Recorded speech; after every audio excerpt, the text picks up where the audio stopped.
સ્વજનોના મૃત્યુના દાખલા માટે ડભોઈ તાલુકાના નવા માંડવા ગ્રામ પંચાયત કચેરી ખાતે નગરજનો 2 મહિનાથી ધરમધક્કા ખાઈ રહ્યા હતા, જેથી ગ્રામજનો તલાટી કમ મંત્રીના આ મનસ્વી વર્તનથી રોષે ભર્યા હતા।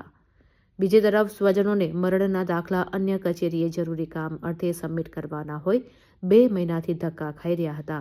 આખરે કંટાળીને અરજદાર સ્વજનો અને ગ્રામજનોએ ગ્રામ પંચાયત કચેરીએ તલાટી કમ મંત્રીનો ઉઘડો લીધો હતો। તલાટી દિવ્યરાજસિંહ દોષનું ઠીકરું વીસીને માથે ફોડ્યું હતું। જણાવ્યું હતું કે નવા પોર્ટલમાં એન્ટ્રી કેવી રીતે પાડવી તેની વીસીને આવડત ન હતી, જેથી વિલંબ થયો છે। મરણનો દાખલો લેવા ધક્કા ખાઈ રહેલા નગરજનોએ જણાવ્યું કે પંચાયતનો બાકી વેરો ભરશો તો જ દાખલો મળશે તેવું તલાટી દબાણ કરતા હતા।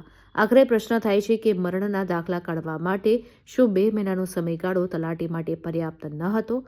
આવા બેજવાબદાર સરકારી અધિકારીઓ સામે તાલુકા જિલ્લાના ઉચ્ચ અધિકારીઓ લાલ આંખ કરે તે જરૂરી છે અને તાત્કાલિક આવા બેદરકારી અધિકારીઓ સામે શિક્ષાત્મક પગલાં લેવા જોઈએ તેવી ગ્રામજનોમાં ચર્ચાનો વિષય બન્યો છે।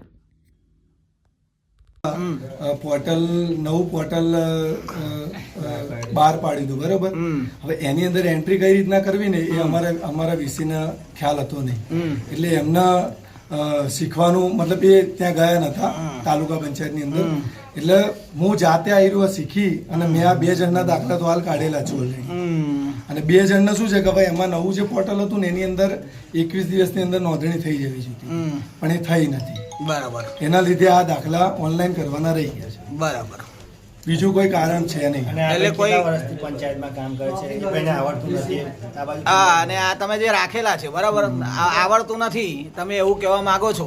એટલે તો કોઈ પોર્ટલ બદલાય એટલે એમને શીખતા થોડો ટાઈમ લાગે ને, બરાબર, પંચાયતમાં એમને એમ બેસી જાય છે એવું ને, બરાબર। ચાલો ઓકે તમારી આજરોજ અમે મરણના દાખલા માટે તલાટી સાહેબ પાસે ગયા હતા। આજે 10મા મહિનાનું અમે નોંધાયેલું છે, તો અમે સાહેબ પાસે ગયા મરણના દાખલા લેવા, તો સાહેબ એવું કહે છે કે વેરા ભરી જાઓ। હવે અમારા ફળિયામાં 4 મહિના થયેલા છે ઓલરેડી, તો ચારેયના દાખલા અમને સાહેબ આપતા નથી અને અમે વેરો 24માં ભરેલો જ છે, તો એ સાહેબ અમને દાખલો આપવા તૈયાર નથી। અને જેનું આ મરી ગયો છે છોકરો નટુભાઈ સુખાભાઈ, તેમનો દાખલો લેવા માટે આવ્યા ત્યાં પોલીસ સ્ટેશનમાંથી અમને તેડું આવ્યું કે વોરંટ આવ્યું એ ભાઈના નામનું કે તમે એમને રજૂઆત કરો। તો અમે સાહેબને કીધું કે સાહેબ એ મરી ગયા છે, તો સાહેબ એવું કીધું કે એમનો મરણ દાખલો આપો। એના માટે અમે મરણ દાખલો માટે આજે 5 દિવસથી સાહેબ પાસે ધક્કા ખાઈએ છીએ, તો સાહેબ કહે છે કે ઓપરેટરને આવડતું નથી, દાખલો કાઢતા ઓપરેટરને આવડતું નથી। હવે 2 મહિનાથી સાહેબ એવું કહેવા કરે છે કે ઓપરેટરને આવડતું નથી, તો ઓપરેટરને રાખવાની જરૂર શી છે?